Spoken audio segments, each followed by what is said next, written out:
Supreme court को उसी दिन जागना चाहिए था जिस दिन बहराइच में दंगे हो रहे थे। सुप्रीम कोर्ट को सुओ मोटो लेना चाहिए था और यह कॉग्निजेंस लेके राज्य सरकार से अस्सलामु अलैकुम वरहमतुल्लाहि वबरकातुहू। बहराइच का मामला आपके सामने है। बहराइच में किस तरह मुसलमानों को सताया गया, उनका घर जलाया गया और उनको घर से बेघर कर दिया गया, दुकानें जला दी गई। अब उनके सपोर्ट में तमाम वकीलों की जो है लाइन लगी हुई है। एक नहीं कई वकील जो है उनके सपोर्ट में आकर खड़े हो गए हैं। आप पहले इन वकील साहब की वीडियो को देखिए, फिर खुद अंदाज़ा लगा सकते हैं कि कितनी बेबाकी के साथ ये वकील जो है मुसलमानों के हक में आवाज़ उठा रहे हैं। आप पहले इस वीडियो को देखिए। सुप्रीम कोर्ट को उसी दिन जागना चाहिए था जिस दिन बहराइच में दंगे हो रहे थे। सुप्रीम कोर्ट को सुओ मोटो लेना चाहिए था और यह कॉग्निजेंस लेके राज्य सरकार से, चीफ सेक्रेटरी से पूछना चाहिए था कि क्या कारण है राज्य सरकार जो है आज दंगे रोकने में नाकामयाब है। आज जो सुप्रीम कोर्ट जाग रहा है, मुझे बताओ कि सुप्रीम कोर्ट ने क्या उन लोगों के खिलाफ एक्शन लिया जिन्होंने इलीगल रूप से शेड्यूल कास्ट की और मुस्लिमों की जमीनें तोड़ी है, बुलडोजर चलाया। सुप्रीम कोर्ट की ये तल्ख टिप्पणी कि भाई आप जो है हम देख लेंगे ये और वो, क्या सुप्रीम कोर्ट ने इस मामले में कहा कि जिन अधिकारियों ने और जिन नेताओं के आदेश पर ये आदेश पारित हुआ है उन सब के खिलाफ क्रिमिनल मुकदमे दर्ज किए जाएं मिसयूज ऑफ पावर के? क्या सुप्रीम कोर्ट न्याय देने के नाम पे सिर्फ ये दिखावा और नोटंकी करेगा कि भाई हमने एक टिप्पणी कर दी? अब ओपनली एक बात कहते हैं कि जब अयोध्या मामले का जब वर्डिक्ट आया तो मैं आंख बंद करके भगवान के सामने बैठा, मुझे शक्ति दी जाए उसको डिसीजन करने के लिए। तो आप कह सकते हैं कि सुप्रीम कोर्ट के जो जज हैं जो भगवान के सामने तो प्रार्थना कर रहे हैं परंतु मस्जिद में नहीं जा रहे, उनको आप निष्पक्ष मान सकते हैं? अगर चीफ मिनिस्टर और कोई भी अधिकारी उस गाइडलाइन का उल्लंघन कर रहा है तो क्या उसके ऊपर उन्हें आप जेल भेजोगे? क्या सुप्रीम कोर्ट ये कह सकता है कि हमारी गाइडलाइन इशू होने के बावजूद भी आपने अगर वहां नोटिस चस्पा किया है और आप इन मकानों को तोड़ रहे हैं तो हम आपके खिलाफ क्रिमिनल और सिविल और कंटेम्प्ट ऑफ कोर्ट की कार्रवाई करेंगे? क्या चीफ मिनिस्टर इस मामले में शामिल है? क्या भारत के मुसलमानों को डर दिखाने के लिए पहले तो बुलडोजर पॉलिसी अपनाएंगे, फिर बुलडोजर पॉलिसी के बाद में सुप्रीम कोर्ट चले जाएंगे? मुझे एक बात बताओ कि न्याय की बात यह है कि आपने अगर गलत किया है तो आपके खिलाफ भी कानूनी कार्रवाई होनी चाहिए। बुलडोजर एक्शन को लेकर सुप्रीम कोर्ट ने पहले ही रोक लगा दी थी, लेकिन अब जैसे ही बहराइच का मामला सामने आया वहां पर भी तकरीबन 23 घरों पर नोटिस चिपकाया गया और उस नोटिस के बाद 3 दिन का वक्त दिया गया, जिसके बाद पहले इलाहाबाद हाई कोर्ट ने जो है उस पर रोक लगाई और उसके बाद सुप्रीम कोर्ट ने तल्ख टिप्पणी देते हुए कहा कि अगर तोड़ना चाहते हो तो तोड़ लो, बाकी का जो काम है वो सुप्रीम कोर्ट खुद कर लेगा। यानी बहुत बड़ी बात है और सरकारों को एक तरह से चुनौती सुप्रीम कोर्ट ने दी है। सरकारें जिस तरह का रवैया अपना रही हैं, सत्य प्रकाश जी, क्या आपको लगता है अब जो सुप्रीम कोर्ट ने कहा है उसमें कितना वजन आपको दिखता है? देखिए, अगर आप एज ए लीगल एंटिटी मुझसे बात कर रहे हैं तो मुझे ना तो आज सरकार पे विश्वास है ना ही सुप्रीम कोर्ट पे विश्वास है। सुप्रीम कोर्ट पे विश्वास? सुप्रीम कोर्ट के जो जजेस हैं उन पे विश्वास नहीं है। हाँ। सुप्रीम कोर्ट अपनी जगह सही हो सकता है परंतु उनके जो जजेस हैं उन पे मैं उनकी कुछ क्रेडिबिलिटीज पे मैं जो है शक करता हूँ। अब क्यों करता हूँ? भारत के इतिहास में पहली बार ऐसा हुआ कि चीफ जस्टिस ऑफ इंडिया के घर जो है प्रधानमंत्री गए, मोदी जी पूजा करने गए।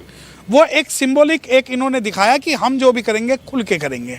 अब चंद्रचूड़ साहब के घर पे जाते हैं नरेंद्र मोदी जी। हाँ। नरेंद्र मोदी जी के जो चेले हैं वो है योगी जी।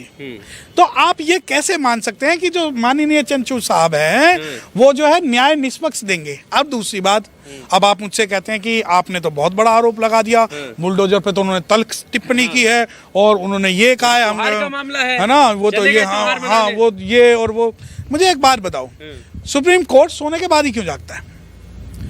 जब आज जो सुप्रीम कोर्ट जाग रहा है, मुझे बताओ कि सुप्रीम कोर्ट ने क्या उन लोगों के खिलाफ एक्शन लिया जिन्होंने इलीगल रूप से शेड्यूल कास्ट की और मुस्लिमों की जमीनें तोड़ी है, बुलडोजर चलाया?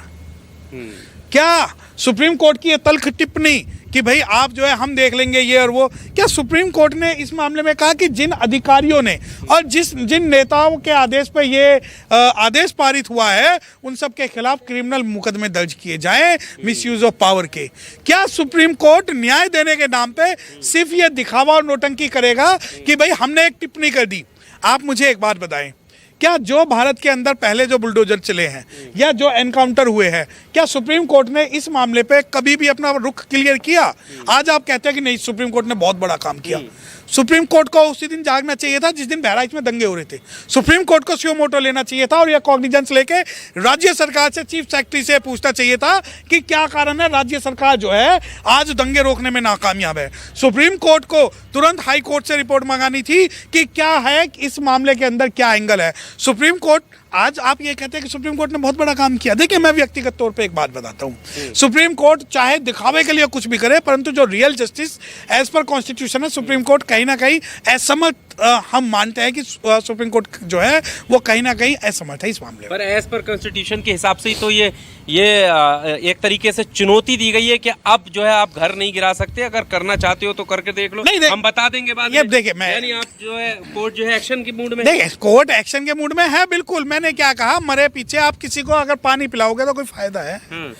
क्या आप जब दंगे हो रहे थे, क्या सुप्रीम कोर्ट के संज्ञान में ये बात नहीं थी दंगे हो रहे हैं? क्या सुप्रीम कोर्ट के संज्ञान में ये बात नहीं है कि आज जो है नॉर्थ ईस्ट में भी दंगे हो रहे हैं, या कश्मीर के अंदर की क्या स्थिति है, या पूरे भारत के अंदर मुसलमानों की क्या स्थिति है? आप सुप्रीम कोर्ट के जो मुख्य न्यायाधीश चीफ जस्टिस चंचू साहब अब ओपनली एक बात कहते हैं कि जब अयोध्या मामले का जब वर्डिक्ट आया तो मैं आंख बंद करके भगवान के सामने बैठा, मुझे शक्ति दी जाए उसको डिसीजन करने के लिए। तो आप कह सकते हैं कि सुप्रीम कोर्ट के जो जज हैं, जो भगवान के सामने तो प्रार्थना कर रहे हैं परंतु मस्जिद में नहीं जा रहे, उनको आप निष्पक्ष मान सकते हैं? आप ये कह रहे हैं कि सुप्रीम कोर्ट ने बहुत बड़ा डिसीजन ले लिया कि नहीं जो है बुलडोजर नहीं चलेगा। अरे भाई, आई मौज फकीर की दिया झोपड़ा फूक, आप लगा दो, चला दो बुलडोजर। क्या है इन शेड्यूल्ड कास्ट और मुस्लिम का? नहीं होगा क्या, आप मुझे बताओ ना। अच्छा, एक बात बताएं, चलो बुलडोजर चल भी गया तो क्या भारत के अंदर जो ये तनाव की स्थिति है वो खत्म हो जाएगी? क्या सुप्रीम कोर्ट राज्य सरकार के मामले में हस्तक्षेप करेगा कि राज्य सरकार फेल है कानून और सुरक्षा के लिए, और राज्य सरकार के जो अधिकारी हैं वो बायस है जिन्होंने नोटिस चिपकाया है, और कई बार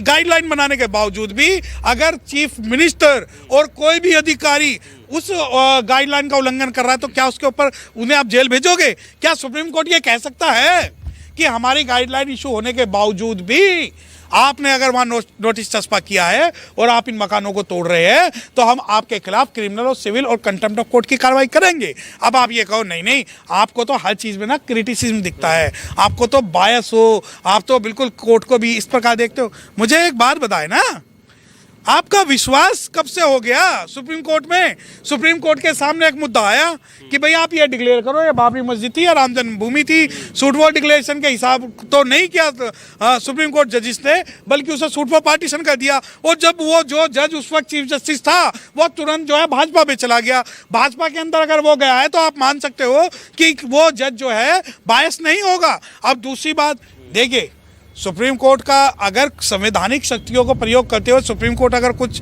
चैलेंज कर रहा है कि भाई हाँ ऐसे, बिल्कुल सही है, लेकिन मेरा सवाल ये है मरने के बाद क्यों आप पानी पिलाओगे? अगर कोई भी घटना हो जाए कंट्रोल लगेगा या नहीं लगेगा, ये बताइए। देखिए, ये आपकी गलतफहमी है। नहीं लगेगा, नहीं लगेगा। हो सकता है ये मामला सुप्रीम कोर्ट के कहने को भी ऐसे ही टाल दिया। नहीं, सुप्रीम कोर्ट का क्या, सुप्रीम कोर्ट तो बहुत सारी जजमेंट पास करता है जिससे राज्य सरकार लागू नहीं करती। सुप्रीम कोर्ट के मामले में कई बार SC/ST एक्ट के मामले में हम देखते हैं कि वो मना कर देते हैं। इसके साथ ही इलाहाबाद हाई कोर्ट ने भी 15 दिन का स्टे लिया है ना। नहीं, देखिए इलाहाबाद हाई कोर्ट की स्थिति एक अलग है, सुप्रीम कोर्ट की स्थिति एक अलग है। आज वो जो स्टे है वो सिर्फ और सिर्फ डेमोलेशन के अगेंस्ट में स्टे है। मेरा सवाल ये है कि उन अधिकारियों के खिलाफ कौन कार्रवाई करेगा जिन्होंने 3 दिन के अंदर वो नोटिस चस्पा कर दिया? क्या वो क्रिमिनल रूप से लायबल होंगे या नहीं होंगे? क्या चीफ मिनिस्टर इस मामले में शामिल हैं? क्या भारत के मुसलमानों को डर दिखाने के लिए पहले तो बुलडोजर पॉलिसी अपनाएंगे, फिर बुलडोजर पॉलिसी के बाद में सुप्रीम कोर्ट चले जाएंगे? मुझे एक बात बताओ कि न्याय की बात यह है कि आपने अगर गलत किया है तो आपके खिलाफ भी कानूनी कार्रवाई होनी चाहिए। अब तो पट्टी हट गई है आंखों से, तो निष्पक्ष कार्रवाई तो अभी इसीलिए तो दिख रहा है कि कानून अंधा नहीं है, अब सब कुछ दिख रहा है। यही तो दिख रहा है कि मुस्लिमों का केस है, इसमें बस ठीक है हम स्टे लगा देते हैं। Supreme Court should ask from the state government that under which provision of law you have affixed these demolition notice and who were the culprit officers who issued that notice against the Muslims only. आप ये कहते हैं कि भाई न्याय की देवी के आंखें खुल गई, हाँ खुल गई। अब ये और ध्यान से देखेंगे कि कौन शेड्यूल कास्ट, कौन शेड्यूल ट्राइब, कौन मुस्लिम हमारे सामने आ रहा है, हम उसे न्याय कैसे देंगे।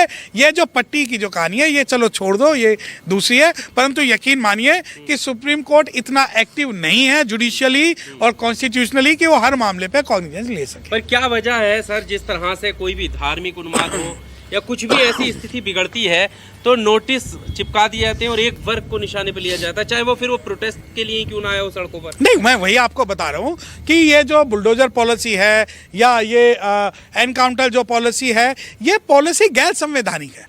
आप कॉन्स्टिट्यूशनली सब चीज कीजिए।